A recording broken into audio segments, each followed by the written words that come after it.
온유한 자는 복이 있나니 저희가 땅을 기업으로 받을 것이며. 아멘. 오늘 주님께서 말씀하시기를 누가 복이 있느냐, 온유한 자가 복이 있다 이렇게 말씀하시고, 그리고 그런 자가 땅을 기업으로 소유한다 이렇게 말씀을 하셨습니다. 이 온유, 정말 누가 영적으로 성공할 수 있느냐, 그리고 누가 이 세상에서도 성공할 수 있느냐, 바로 온유한 자입니다. 그러니까 우리가 온유하지 아니하면은 영적으로도 우리가 성공하지 못하고 실패할 수 있어요. 그리고 이 땅에서도 우리가 실패할 수 있습니다. 그렇기 때문에 정말 온유한 자가 복이 있다고 하는 주님의 말씀은 진리입니다. 그래서 이 온유한 자, 주님께서 우리 그리스도인들이 다 온유한 자가 되길 원하시거든요. 마음이 강팍하고 쌓아나온 자가 되기를 원하시는 것이 아니라, 정말 우리 주님은 우리 그리스도인들이, 은혜 받은 자들이 다 온유한 자가 되기를 원하십니다. 온유라고 하는 것은 주님의 성품이죠. 그래서 마태복음 11장 29절에 보면 나는 마음이 온유하고 겸손하다 이렇게 말씀을 하셨어요. 주님의 마음이 뭐하다고요? 온유하고 겸손하다. 그리고 저 빌립보서 2장 5절 이하에 보면은 너희는 이 마음을 품으라 이렇게 되어 있습니다. 너희는 이 마음을 가지라 이렇게 권면하고 있죠. 사도 바울이 이 빌립보 교회를 향해서 너희는 주님의 마음을 가지라. 이 마음, 예수 그리스도의 마음을 품으라 이렇게 명령을 하고 있습니다.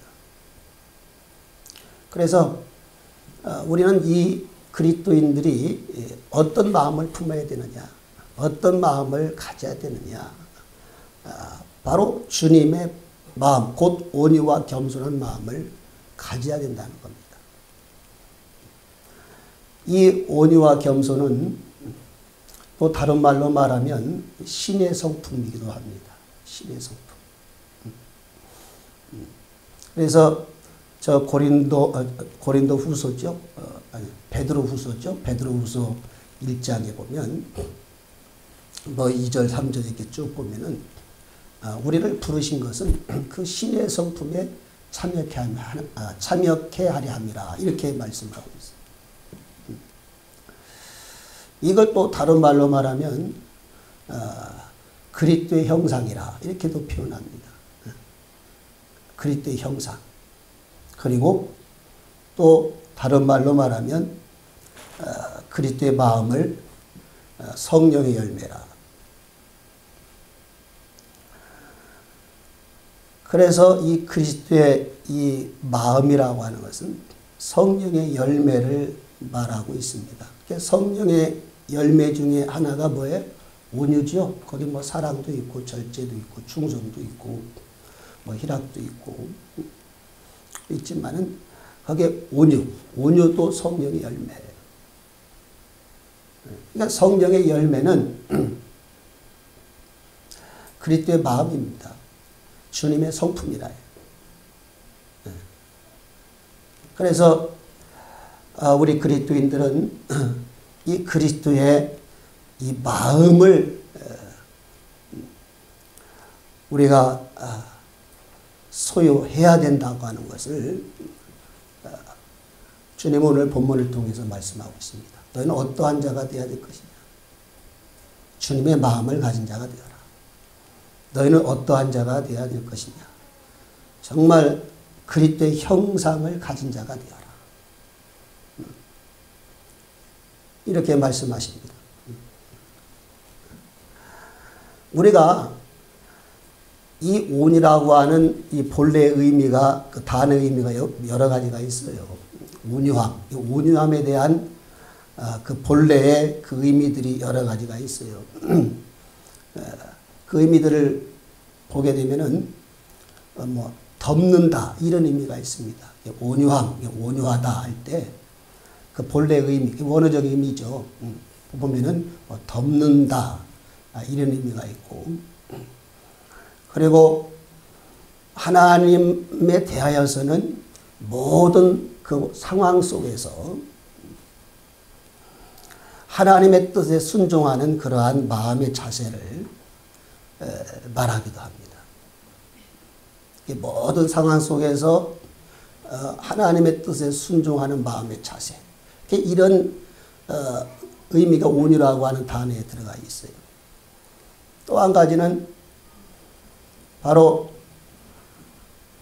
분을 그치고, 그리고 다투지 아니하고, 그리고 그 불평하지 아니하는 그런 마음의 자세가, 그 마음의 자세, 그런 의미가 온유라고 하는 이 단어에 이렇게 포함이 되어 있습니다. 또 한 가지는 관용이라는 의미가 들어가 있고요. 그리고 낮추다, 낮추다 이런 의미가 온유라고 하는 이 단어의 그 의미가 되겠습니다.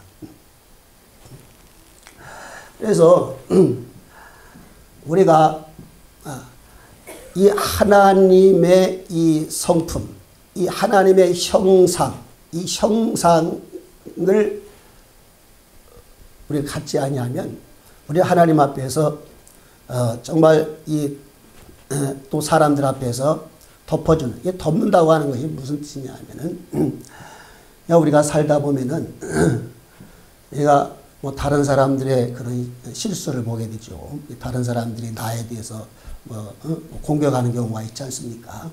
뭐 멸시한다든지, 또 나에 대해서 비방한다든지, 또 나에 대해서 중상모략한다든지, 또 나를 핍박한다든지, 또 어떤 그들의 다른 사람들의 그 실수, 그러한 실수를 덮어주는 것을 말하는 거예요. 그러니까 온유라고 하는 것은 다른 사람들의 그러한 연약함이라든지 실수라든지, 그가 나에게 어떤 해를 끼치든 나를 화나게 하든 여러 가지 그런 상황 속에서 나에게 어떤 그 불편함을 주는 자들에 대해서 덮어주는, 이런 덮어준다고 하는 그런 의미가 이 온유하다라고 하는 그 단어에 들어가 있습니다.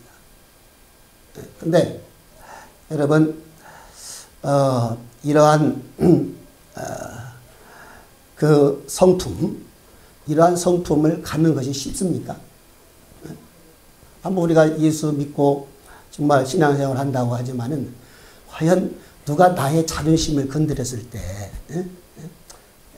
나를 뭐 중상모략하고 비방하고 헐뜯었을 때, 과연 그들의 그 잘못을 내가 정말 감싸주고 그 덮어줄 수 있는 그런 그 용서할 수 있는 그런 마음이 있느냐는 것이거든. 그런 성품이 있느냐는 것이거든. 그러니까 성경에 보면은 그 사랑이 뭐라고 그랬어요? 사랑은 허다한 죄를 뭐 한다고 했어요? 덮는다, 덮어주는 거라고 말씀하셨죠. 베드로전서 4장에 보면은 사랑은 허다한 죄를 덮어주는 것이다. 그게 뭐 그 한두 가지 죄가 아니고 허다한 죄라고 했어요. 허다한, 그러니까 많은 죄를 어떻게 덮어주는 거예요. 그냥 끊임없이 덮어주는 거예요. 이게 뭐라고요? 성경은 사랑이라 이렇게 말하고 있어요. 과연 우리가 다른 사람들의 허물을 정말 끊임없이 용서할 수 있을까? 이 성품을 갖는 것은 쉽지 않습니다. 벌써 내게 어떤 자존심을 상하게 하는 그 말을 내가 듣게 되면 벌써 기분이 상하죠. 욱하는 마음이 나오죠. 그리고 그가 한 말을 뿡 이렇게 마음에 품죠. 그리고서 그를 대면하려고 하지 않습니다. 그를 이렇게 피해 다니려고 하는 경향들이 많이 있습니다.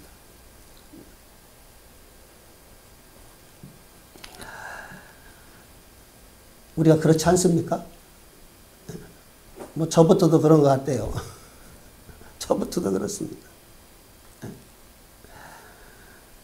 그러니까 이렇게 온유한 마음, 정말 남의 그 허물을 잘못을 덮어주는 이 마음은 그렇게 이 성품을 갖는 것은 쉬운 것이 아닙니다. 이것은요, 정말 훈련되어질 때만이 가능할 수 있는 거예요. 이 마음은. 어떤 분은 그래요. 아니, 이런 나의 그런 모난 성품이 태어날 때부터 뭐 가지고 나온 기질인데 이거 어떻게 바꾸느냐.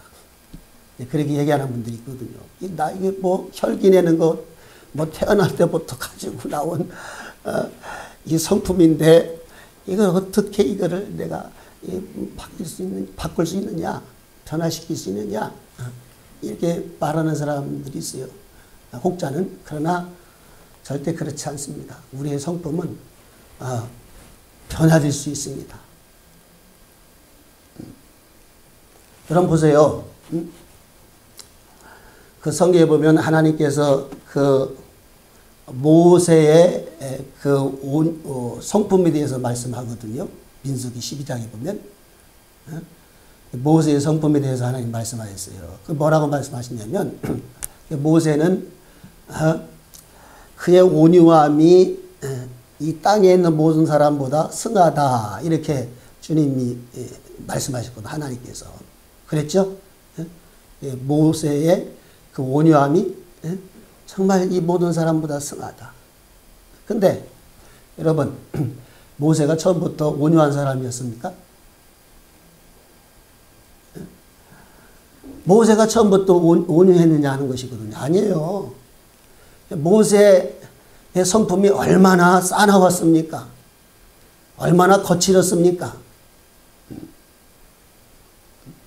모세의 성품이 마치 그 야생마 같은 길들이지 아니한 그런 성품이었거든요. 그의 성품이 사람을 죽일 정도로 그렇게 그의 성품이 악했습니다. 근데 이 모세가 이 미디안 광야에 도망와서 40년간 이제 처가살이 하죠. 처가살이 하면서 40년 동안 그 모세가 하나님으로부터 연단을 받습니다.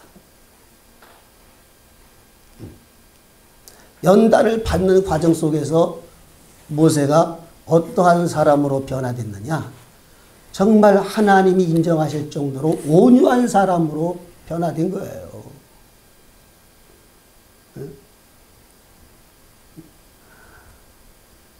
그러므로 하나님께서 그 모세를 크게 쓰시는 그러한 은혜를 하나님 베푸셨죠. 그럼 사도 바울을 보세요. 사도 바울이 처음부터 뭐 온유한 사람이었습니까? 사도 바울이 처음부터 정말 그리스도의 형상을 소유한 자였습니까? 아니에요. 사도 바울도 은혜 받기 전에는 다메스크 도상에서 예수 만나고 정말 은혜 받기 전에는 그가 얼마나 싸나운 사람이었어요. 핍박자였죠. 행악자였죠. 거칠은 사람이었습니다. 성격적으로도 포악한 사람이었습니다. 근데 그가 다메섹 도상에서 정말 예수 그리스도를 만나고 그 이후에 광야에 가서 3년 동안 정말 그가 하나님과 교제하면서 거기서 연단 맞죠. 그 이후로 이 바울은 정말 온유한 사람으로 변화됐습니다. 그리스도의 성품을 가진 사람으로 변화됐다는 거예요. 그러니까요, 우리의 이 성품이 물론 이 태어날 때 그부터 이제 온순한 사람으로 태어난 사람이 있어요. 성품이 온순한 사람이 있거든요. 온순하다고 하는 것은 이것은 뭐 세상에서 평가하는 것이고 인격이고, 그러나 온순함과 온유는 달라요. 온유는 하나님이 평가하는 것이거든요. 온유라고 하는 것은.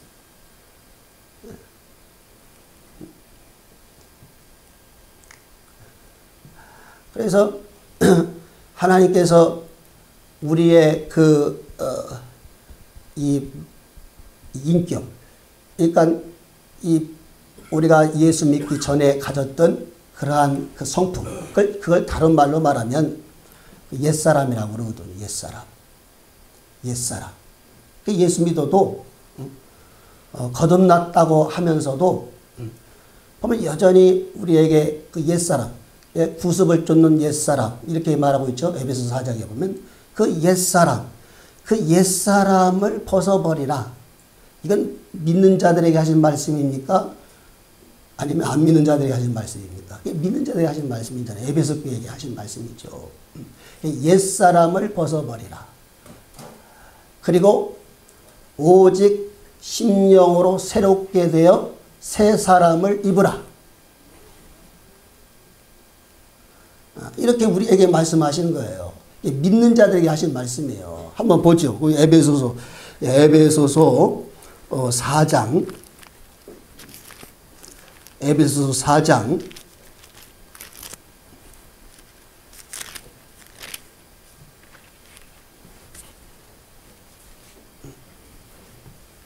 22절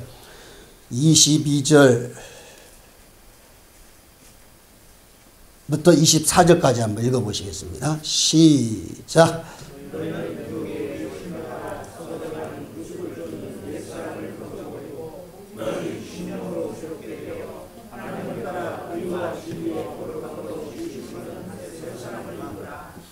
네.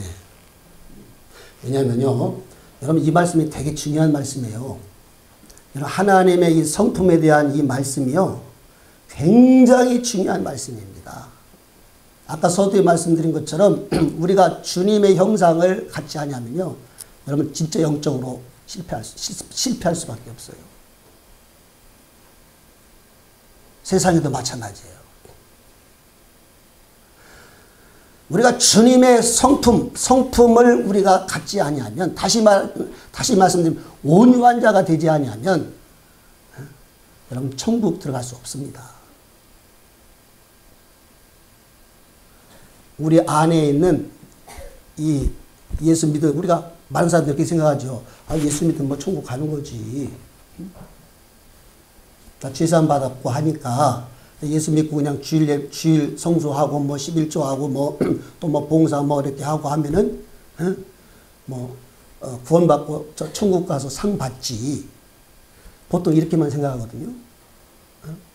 근데 예수 믿은 다음에 우리가 해야 될 것이 뭐냐면 우리 혼의 변화가 있어야 되네요. 인격의 변화가 있어야 된다는 거예요. 영도 그러니까 거듭났다고 하는 것은 영이 사는 거거든요. 영이 뭐 한 것이라고요? 사는 거예요. 하나님과의 관계가 회복된 거예요. 영의 기능이 회복된 겁니다. 우리의 그 속사람의 변화, 인격의 변화, 예수 믿기 전에 그 타락한 그 성품도 이게 변화돼야 된다는 것이거든요. 이 말이거든요. 옛사람이라고 하는 것은 그 하나님을 대적했던 사람, 하나님을 불순종했던 사람, 자기 육신의 정욕을 따라 살았던 사람, 자기 감정과 자기 생각대로 살았던 사람, 육신의 정욕을 따라서 뭐 분낼 거 다 내고 혈기낼 거 다 내고 시기할 거 다 하고 뭐 적당히 불의를 또 행하고 음행도 행하고 이게 다 옛사람의 모습 아닙니까?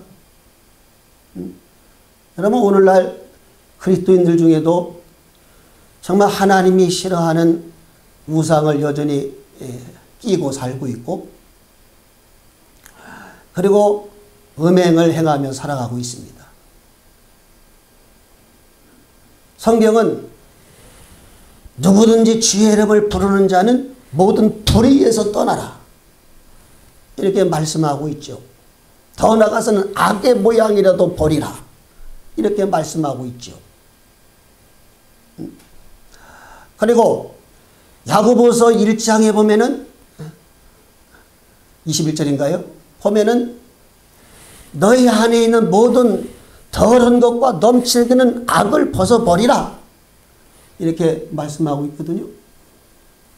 근데 과연 그걸 벗어버리고 있느냐 하는 것이거든요. 이런 말씀을 들어도 그냥 우리는 예수 믿고 그냥 뭐 주일 지키고 뭐 봉사하면 뭐 구원 받는다 이렇게만 생각하지 우리 안을 변화시키려고 하지 않는다. 우리의 인격을 새 사람으로 옛 사람을 벗어버리고 새 사람으로 변화시키려고 하지 않는다는 거거든요. 그렇게 살다가 구원받은 줄로 알고 그렇게 살다가 세상을 마감했을 때 과연 변화되지 못한 그 심령, 그 인격의 변화가 없는 그 사람이 과연 구원을 받을 수 있느냐 하는 것입니다. 있느냐? 성경은 못 받는다. 하나님의 나라를 유업으로 얻지 못한다. 이렇게 말씀하고 있어요. 그렇기 때문에 우리는 영이 살았으면 영이 구원을 얻었으면 그냥 우리의 혼의 구원을 이루어가야 된다는 거예요. 우리 안에 있는 모든 더러운 것과 넘치는 악을 옛사람을 마귀의 성품을 이것을 버려야 된다는 거예요. 이 작업을 하셔야 된다는 거예요. 그런데 이 작업을 안 해요.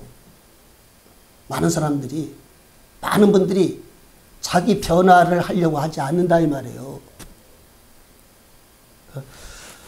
한번 골로새서 아까 골로새서 보지요. 골로새서 1장 골로새서 1장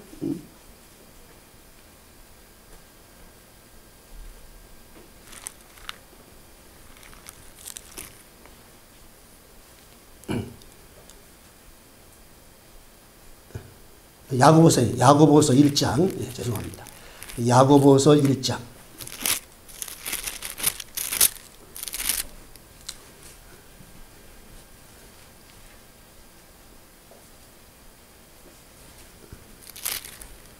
21절 다 같이 한번 읽어봅시다. 20절부터 21절 시작. 사람의 성내는 것이 하나님의 의를 이루지 못함이니라. 그러므로 모든 더러운 것과 넘치는 악을 내어버리고 능히 너의 영혼을 구원할 바 마음에 심긴 돌을 온유함으로 받으라. 이것도 우리 믿는 자들이 하신 말씀이잖아요. 그러므로 모든 더러운 것과 넘치는 악을 내어버리라. 버리라고 하는 다른 말은 회개하라는 말이죠. 돌이키라 이런 버리라. 저부터도요. 내 안에 정말 모든 더러운 것이 가득 차 있습니다. 모든 더러운 것이 내 안에 가득 차 있습니다. 내 자신을 볼 때 너무 추하죠. 부끄럽죠. 우리 안에 음란한 마음이 가득 차 있고 우리 마음에 시기하는 마음이 가득 차 있고 우리 안에 정말 불평하는 마음이 가득 차 있고 우리 안에 질투가 가득 차 있고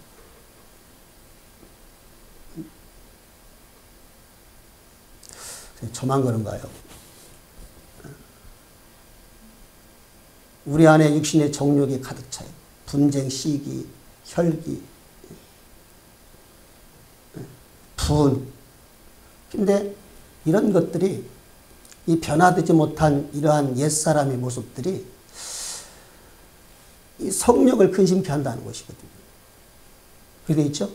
에베소 4장에 보면 너희는 분을 내어도 죄를 짓지 말며 하나님의 성령을 근심케 하지 말며. 그러니까 이러한 그 옛사람의 모습들이 처리되지 아니하면 어떻게 보면 성령의 그 충만한 역사 가운데 우리가 살지 못한다는 것입니다.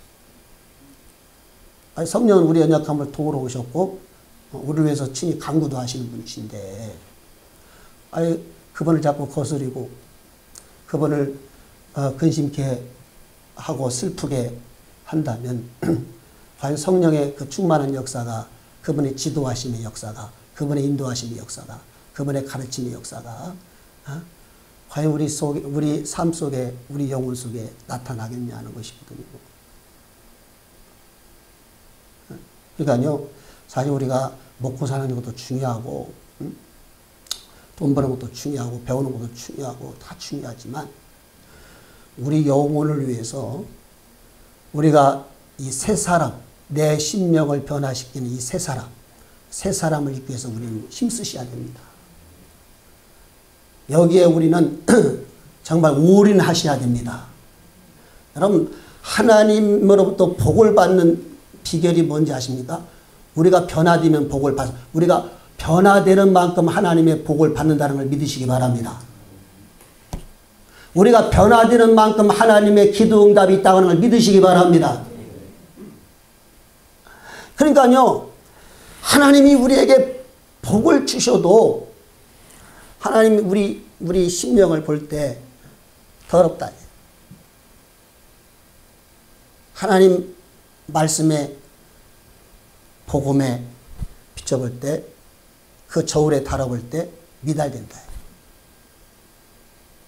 하나님 우리 신앙을 다는 기준이 이게 말씀이에요. 말씀의 저울에 우리를 달아보신다. 그 말씀의 저울에 달려서 합격해야 하나님의 복이 임하는 겁니다.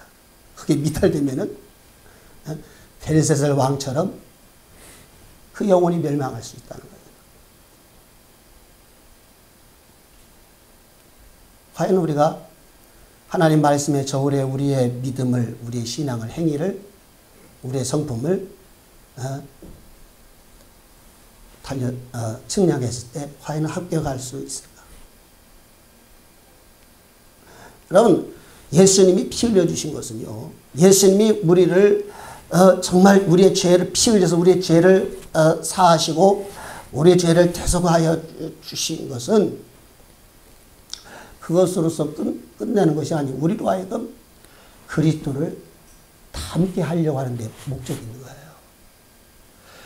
예수님이 이 땅에 오셔서 우리를 부르시고 그분이 자기의 목숨을 내어주셔서 대속물을 내어주셔서 우리의 죄를 대속하신 것은 우리의 그 사망이라는 멸망이라는 그 원죄를 완전히 그분이 피 흘려서 해결해 주신 것은 영원히 속죄해 주신 것은 그걸로 끝나는 것이 아니고 우리로 하여금 그리스도의 그 형상을 본받게 하려고 하는 데 목적이 있는 거예요.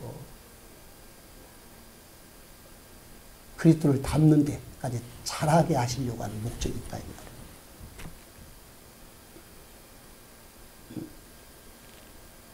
그래서 로마서 8장에도 29절에 말씀하셨잖아요. 29절. 로마서 8장 29절. 정말 우리를 부르신 것은 그리스도의 형상을 본받게 하려 합니다. 네. 사랑하는 우리 성도님들, 정말 우리는 이제 구원받았으니 우리는 옛사람을 벗어버리는 작업을 하시기를 주의 이름으로 축원합니다. 그리고 그리스도의 마음을 가질 수 있기를 바랍니다. 신의 성품에 참여하는 자가 되시기를 바랍니다. 이게 주님의 뜻이에요. 우리를 구원하신 목적이기도 합니다.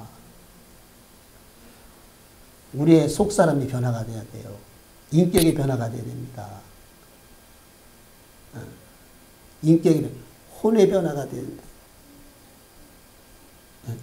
여러분, 우리가 그리스도의 형상을 가지게 되면 그리스도의 형상, 그리스도의 성품을 우리가 가지게 되면 그리스도의 형상이 내 안에 이루어지면 다 되는 거예요.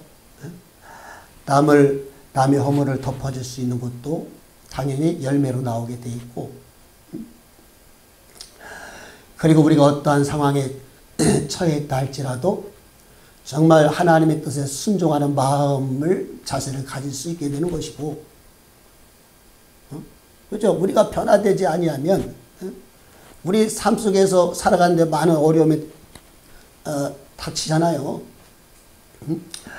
마치 그 욥이 당한 고난을 우리가 잘 알고 있죠. 욥도 훌륭한 사람이었어요. 정말 우리보다 월등한 사람이죠. 그런데도 욥이 그 고난을 당합니다. 물론 이제 하나님의 욥에게 대한 하나님의 뜻이 있지만은 어쨌든 욥이 그 고난 속에서도 정말 하나님을 원망하지 아니하고, 말로 하나님을 대적하지 아니하고, 자기 아내는 욥에게 말하기를 이제는 하나님을 원망하고 저주하고 죽으라, 이렇게 욥의 아내는 욥에게 그렇게 말했지만은 그 욥은 그리하지 않았죠. 끝까지 주신도 하나님이시오, 처하신도 하나님이시오 하면서 하나님이 영광을 받으시길 바랍니다. 그러므로 입으로 범죄하지 않았다, 그렇게 말씀하고 있죠. 그러면서 끝까지 하나님을 신뢰한다. 이게 온유한 자의 모습이거든요.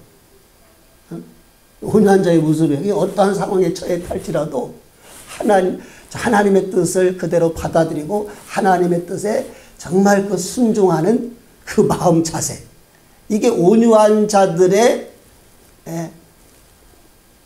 태도예요. 모습입니다.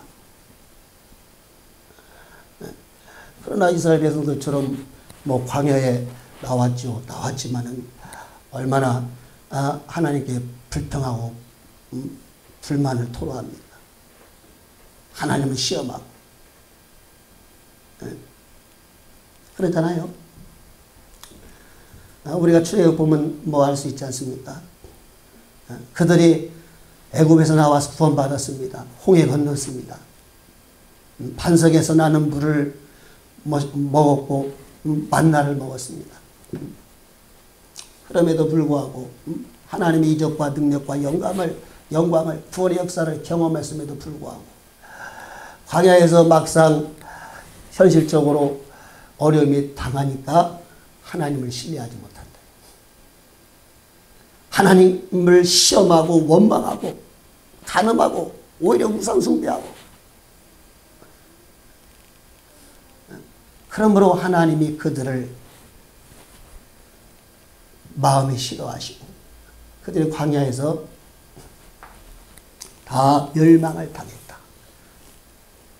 이것이 말세에 만난 우리를 위해서 경계로 이룩되었다, 이렇게 말씀하고 있거든요. 그러니까 우리가 주님의 마음을 모르고 주님의 마음을 우리가 소유하지 않으면 그냥 온유한 자가 되지 못하면 이러한 하나님 앞에서 이러한 죄를 범할 수 있다는 것이거든요.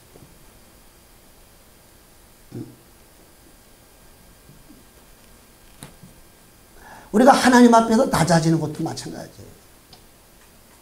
원래 온유하다는 말은 낮추다, 이런 의미가 들어가 있습니다. 낮추다. 누구 앞에서 낮추는 겁니까? 하나님 앞에서 자신을 낮추는 거예요. 하나님의 뜻 앞에서 자신을 낮추는 겁니다. 하나님의 말씀 앞에서 자신을 낮추는 겁니다. 하나님의 말씀에 길들여진 자로 살아가는 겁니다. 하나님의 뜻을 먼저 추구하고 하나님의 뜻을 이루는 자로 살아갈 수 있는 것도 온유한 자의 모습이라는 거거든요. 그래서 여러분 보세요. 우리 그 온유한 자의 롤 모델은 예수님이세요. 그죠? 예수님의 모습을 보세요. 예수님의 모습에 대해서 물론 뭐 복음서에 다 설명되어 있지만은 그 필립보서 2장에 보면은 뭐 5절부터 쭉 보면은 그분 하나님이시잖아요. 하나님과 동등한 분이었어요. 그리고 그분은 이 땅에 오셨다 할지라도 대우받으셔야 할 분이었거든요. 근데 그분은 자신을 낮추셨다고 그랬어요. 낮추셨어요. 아버지 앞에서 자신을 아버지와 동등하신 분이지만 자신을 낮추셨다고 그랬어요. 종의 형체를 가지셨다고 그랬어요. 사람과 같이 졌다고 그랬어요. 그거로 끝났나요? 아버지의 뜻에 아버지의 말씀에 죽기까지 자기를 낮추시고 자기 목숨을 버리시고 아버지의 뜻을 이루기 위해서는 모든 그 핍박과 모욕과 멸시와 천대를 묵묵히 참으시면서 아버지의 뜻을 이루신다. 이것이 온유한 자의 모습이라는 거예요. 아이고, 그럼 우리가 어떻게 주님처럼 우리가 살 수 있는가? 근데 이건 불가능한 것이 아니에요. 스데반도 그랬고 제자들도 그렇게 살았습니다. 온유한 자로서의 삶을 살았습니다.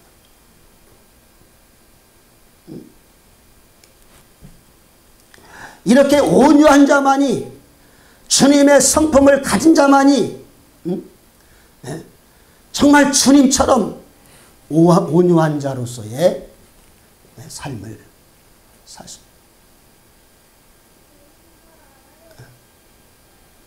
분을 내거나 다투거나 또는 불평하는 자로서의 삶을 살지 아니할 수 있다는 거예요. 그래서 이 온유와 연결된 것이 뭐냐면 다투지 않는다. 다투지 않는다. 온유한 자의 특징이 뭐냐면 다투지 않는다는 거예요. 온유한 자의 특징이 뭐냐면 다투지 않는다는 거예요. 불평하지 않는다는 거예요. 그것이 어디 말씀이냐? 저 시편 37편에 보면 나와 있어요. 거기 온유한 자의 그 모습이 나와 있어요. 한번 그거 확인해 볼까요? 여기 시편 37편.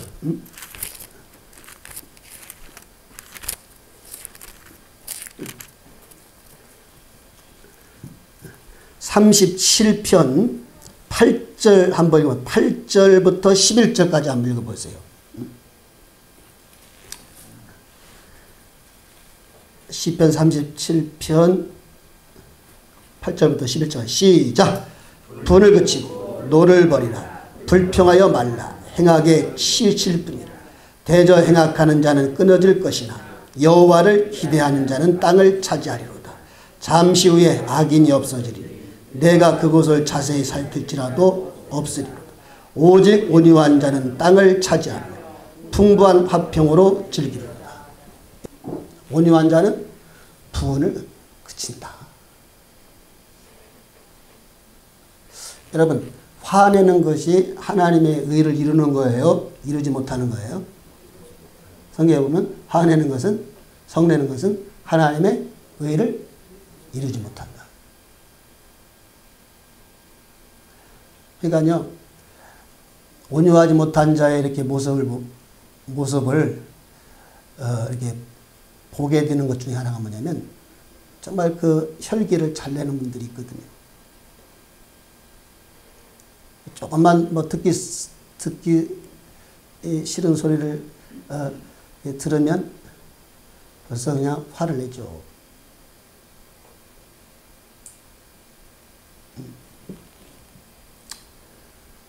화를 낸다. 그럼 벌써 옛사람의 성품을 그대로 가지고 있다는 겁니다. 마귀의 성품을 그대로 가지고 있다는 거예요. 그러니까 마귀에는 어떤, 마귀는 분을 잘 내는 자거든요. 요한계시를 보면 마귀가 분을 내요. 그런 표현이 있어요. 마귀가 분을 내요. 땅으로 내려간다.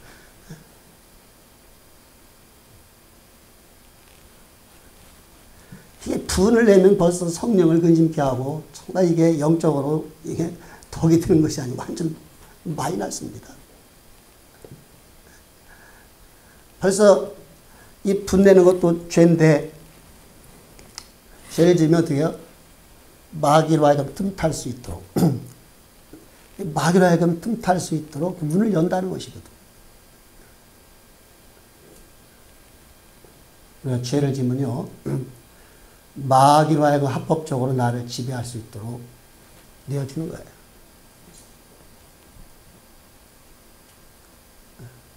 이렇게 분을 그치고 노를 버리라. 불평하지 말라. 분을 내고 노를 행하는 것은, 이 불평하는 것은 악에 치우칠 뿐이다.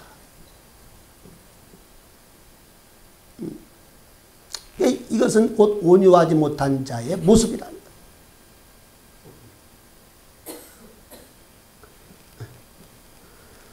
우리 성도님들이 뭐 그렇다고 지금 온유하지 못하다고 이렇게 책망하는 것이 아니고요. 온유에 대해서 이렇게 설명을 하는 겁니다. 온유에 대해서 설명을 하는 거예요. 우리는 하나님 앞에서 온유함이 무엇인지를 배우셔야 됩니다. 신앙생활은 주님을 배우는 거예요. 주님의 성품을 배우는 거예요. 주님의 그 삶의 모습을 배우는 거예요. 그리고 그분을 닮아가는 겁니다. 이게 신앙생활이에요. 그래서 성경에도 보면은 아까도 말씀드린 것처럼 마태복음 11장이죠. 29절에 보면 내게 멍에를 메고 배우라고 그랬잖아요. 나는 마음이 온유하고 겸손하니 나의 멍에를 메고 내게 배우라고 그렇게 말씀하셨어요. 배우라. 뭘 배웁니까? 주님의 성품을 배우는 거예요. 주님의 온유를 배우는 거예요. 주님의 겸손을 배우는 거예요. 주님의 그 순종하는 모습을 배우는 거예요. 주님의 열심을 배우는 거예요. 주님의 사랑을 배우는 거예요. 주님의 충성을 배우는 거예요. 주님의 헌신을 배우는 거예요.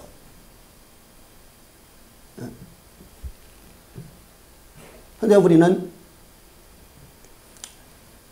주님의 이 모습을, 성품을 배우려고 하지 않습니다. 우리를 새 사람으로 변화시키려고 하는 노력을 하지 않습니다. 그러니까 열심히 사업을 성공시키려고 하는 부분에 대해서 열심히 노력하지요. 힘쓰죠.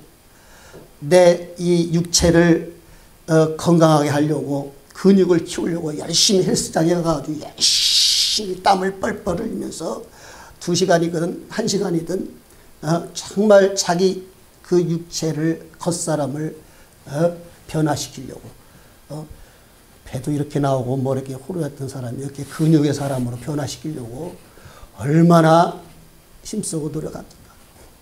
자기 겉사람을 위해서. 자기 겉사람이 부해지려고 얼마나 노력하고 힘씁니까? 근데 자기의 속사람, 영원한 자기의 속사람은 어때요? 이 강건한 사람으로 변화시키려고 노력하지 않는다. 주님의 성품, 주님의 형상이 이루게 하려고 정말 거기에 힘쓰지 않죠.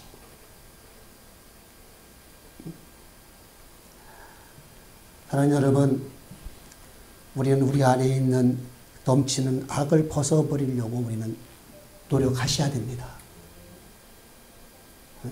내 안에 있는 모든 더러운 것과 넘치는 악을 벗어버리자. 한번 해볼까요? 시작. 내 안에 있는 모든 더러운 것과 넘치는 악을 벗어버리자. 야고보서 읽었잖아요. 그러면 이거 씻지 않으면, 이거 벗어버리지 않으면 구원받는데 지장이 있다는 거예요. 구원을 받을 수 없다 이렇게 말씀하셨어요. 한번 그 에레미야 한번 볼까요? 에레미야 4장 한번 보죠. 에레미야 4장.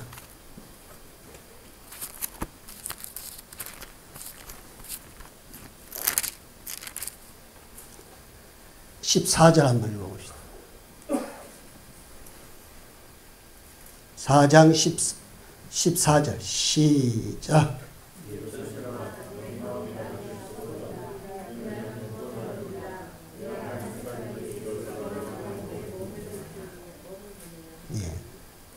예루살렘아, 예루살렘아, 내 마음의 악을 씻어버리라. 그리하면 구원을 얻으리라.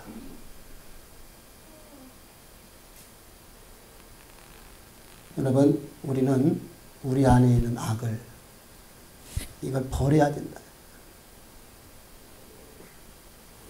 그러면 어떻게 해야, 우리가 다 안다, 다 아는데, 그럼 어떻게 해야 정말 우리가 그리스도의 형상을 내 안에서 이룰 수 있을까?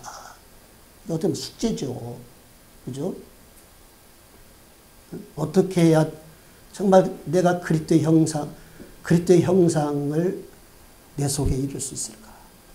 어떻게 해야 내가 성령의 열매를, 성령의 성품을 가질 수 있을까? 어떻게 해야 내가 그리스도의 마음을 가질 수 있을까? 어떻게 해야 내가 온유한 사람이 될 수 있을까? 어떻게 해야 되겠습니까? 그냥 가만히 그냥 신앙생활 이렇게 하면 그리스도의 형상이 내 안에 이루어집니까? 그냥 뭐 주일 예배 지키고, 주일 예배 뭐 드리고, 뭐 봉사하고, 뭐 헌신하면 그리스도의 형상이 내 안에 이루어집니까? 아니에요. 절대로 이루어지지 않습니다. 여러분, 교회 안에서 많은 사람들이 상처를 받죠. 많은 분들이 직분자를 통해서 상처를 받습니다. 그리고 시험에 듭니다. 그리고 교회를 떠납니다. 왜 그런지 아세요?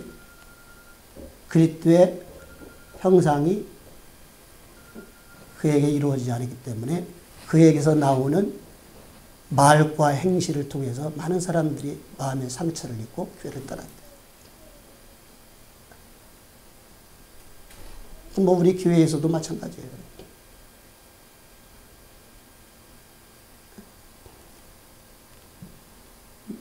마찬가지입니다.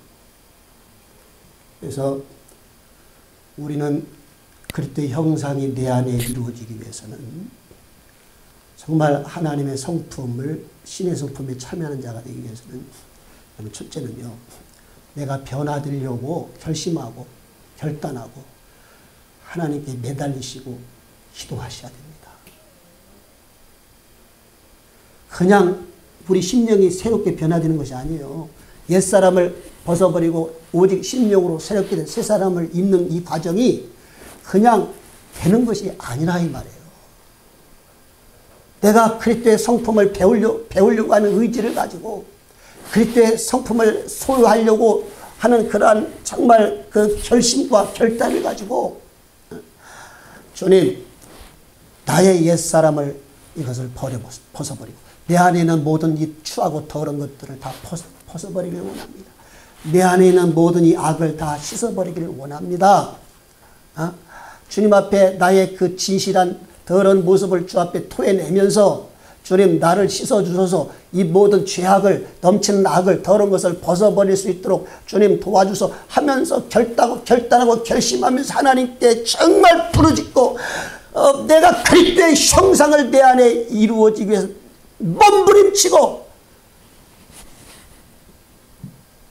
수고하는 그런 모습이 있어야 된다. 그래서 여기 갈라디아서 보면은 사도 바울이 뭐라 했냐면 갈라디아 교회를 향해서 뭐라고 했냐면 그리스도 형상이 내 안에 이루어지기까지 해산의 수고를 내가 한다 이렇게 돼 있어요. 무슨 수고요? 해산의 수고. 그러니까 형상이 이루어지려면 무슨 수고가 있어야 된다고요? 해산의 수고가 있어요. 믿으십니까? 그러니까 그리스도의 신의 성품에 참여하려고 하려면 내 이 옛사람을 벗어버리고 새 사람을 입기 위해서는 정말 이 더러운 성품을 마귀 성품을 이것을 제하여 버리고 그리스도의 이 성품을 내 안에 그리스도의 마음을 내 안에 채우기 위해서는 해산의 수고가 있어야 된다. 수고해야 된다. 그 수고에는 아픔도 따라요. 여러분 할례를 아시죠? 할례. 그 여호수아 5장에 보면은 하나님께서 그 가나안 땅에 이제 들어가기 전에 요단강을 건너 들어가기 전에 하나님께서 이스라엘 백성들에게 할례를 명하십니다. 할례가 뭔지 아세요? 할례도 옛사람을 죽이는 게 할례예요. 이건 끊어버리는 게 할례입니다. 애굽의 수치를 끊어버리는 게 할례예요. 그래서 이스라엘 백성들이 할례를 하죠. 말씀에 순종해서 할례를 했을 때 하나님이 뭐라고 말씀하시냐면 그 여호수아 5장 9절에 보면 애굽의 수치가 불러갔다 이렇게 말합니다. 애굽의 수치가 불러갔다. 애굽의 수치. 애굽의 수치 아시잖아요. 근데 그 애굽의 수치를 애굽의 수치를 제하여 버리는 데 있어서 애굽의 수치를 그것을 끊어버리는 데 있어서는 이스라엘 백성들이 그 할례에 대한 아픔을 겪은 거예요. 그렇죠? 한 일주일 동안 얼마나 아팠겠어요. 할례가 무엇인지 아시잖아요. 응? 그 애굽의 수치를 그것을 잘라버리는 데 있어서 잘라버리기 위해서는 그들이 이스라엘 백성들이 그 아픔을 겪었다. 그러니까 나를 변화시키기 위해서는 이렇게 정말 그 할례를 할 정도의 그 결단과 그 고통과 수고가 동반되지 아니하면 나를 변화시킬 수 없다는 거예요. 이게 성경의 말씀입니다. 그러나 여러분 우리는 나를 변화시키기 위해서 기도하셔야 됩니다. 속에 보세요. 야곱이 얼마나 야비한 사람이었습니까? 응? 야비한 사람이잖아요. 치사한 사람이었잖아요. 응? 어떻게 보면 욕심으로 가득한 사람이었잖아요. 야곱이. 근데 야곱이 야폰 강가에서 어떻게 변화되죠? 변화됩니다. 응? 그 왜굴이 뭡니까? 그 환도뼈가 왜굴이 될 정도로, 이 환도뼈가 왜굴이 될 정도로 하나님께 매달립니다. 하나님 나를 축복하소서. 나를 변화시켜 주소서. 나를 변화시켜. 그 기도 했지 않겠습니까? 이렇게 야비하고 더럽고 추하고 욕심으로 가득 찬 나를 좀, 이 야곱을 좀 변화시켜 주소서. 천사와 씨름하죠. 나를 나를 돌아. 천사가 그러죠. 뭐 공이 트니까 천사가 야곱에게 나로 가도록 놔두라. 그럴 수 없습니다. 나를 축복하지 않으면 보낼 수 없습니다. 하면서 몸부림치며 매달리죠. 그때 천사가 네 이름이 뭐냐? 이 야곱입니다. 야곱이라 하지 말고 이스라엘이라 하라. 변화됐다. 야곱이 뭐로 변화된 거예요? 이스라엘.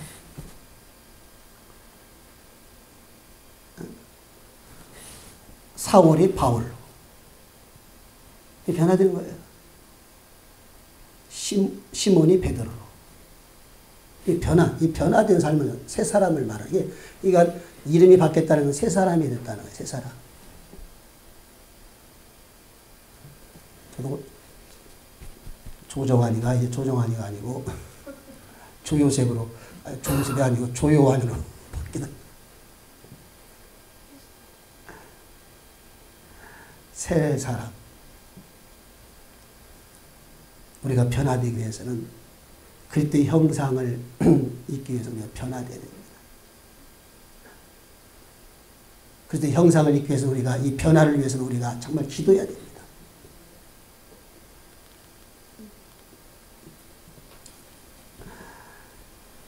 그리고 우리가 성령 충만해야 돼요. 성령 충만. 여러분, 우리가 성령 충만하지 않으면 성령의 열매를 맺을 수 없고, 우리가 성령 충만해서 성령으로 살 때만이 성령께서 우리를 길들여져 가는 겁니다. 정말 우리를 변화시켜 가는 거예요. 우리를 그리스도의 성품을 가진 자로서 우리를 성장시켜 가는 겁니다. 그래서 우리가 성령 충만해야 되는 거예요. 성령 충만하자. 시작. 성령으로 살자. 시작. 그럴 때 우리가 변화되어 가는 거예요. 여러분, 성령 의지하시기 바랍니다. 그래야 성령으로 하지 않으면 우리가 변화될 수 없어요.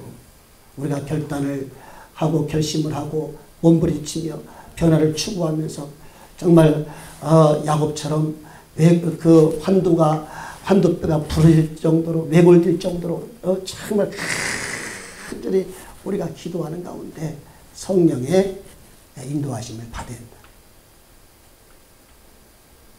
이것이 정말 우리가 변화될 수 있는 방법인 것을 성경은 말씀하고 있습니다. 이렇게 우리가 정말 하나님의 그 형상, 하나님의 그 형상을 가질 때, 하나님의 형상이 우리 안에 이루어질 때, 그 베드로 후서 1장, 아까도 말씀드린 것처럼 하나님의 나라에 넉넉하게 들어간다는 거예요. 하나님의 나라에. 그래서 믿음의 덕의 지식의 절제, 절제의 인내, 절제의 인내, 절제의 인내, 경건의 형제의 사랑을 공급하라. 이 말씀하고 있죠. 그러면 하나님의 나라에 들어가기에 넉넉함을 얻으리라. 이렇게 말씀하고 있습니다. 그러니까 우리가 정말 온유한 자가 될 때, 온유한 자에게 주시는 축복이 여러 가지가 있어요. 오늘 여기 본문에는 땅을 기업을 얻는다고 하는데요. 이 땅을 얻는다고 하는 것은 우리가 하나님의 나라를, 천국을, 새하늘과 새 땅을 우리가 기업으로 받는다는 것이 아니겠습니까? 이게 온유한 자의 축복이에요. 온유한 자들은 사람을 얻습니다. 온유한 자의 축복 중에 하나가 뭐냐면 사람을 얻습니다. 사람들의 마음을 차지할 수 있어요. 여러분, 세상에도 거칠고 싸는 사람을 좋아합니까? 아니면 정말 온유한 사람을 좋아합니까? 온유한 사람을 좋아하죠. 온유한 사람들은 사람을 얻을 수 있습니다. 온유한 사람들은 영적으로 성공하고, 그리고 이 땅에서도 정말 육신적으로 성공할 수 있습니다. 온유한 자들은 하나님의 나라를 기업으로 얻습니다. 온유한 자들은 하나님이 이 땅에서 살아가는 동안에 그들을 지도하시고 그들을 인도하십니다. 이러한 축복이 온유한 자들에게 주신 축복이에요. 사랑하는 여러분, 정말 오늘 우리가 온유한 자는 복이 있다 하신 주님의 말씀을 우리가 기억하시면서 정말 온유한 자가 어떤 자인지에 대해서 잠깐 말씀을 드렸습니다. 정말 우리는 일평생 나를 변화시켜 갈 수 있기를 주의 이름으로 축원합니다.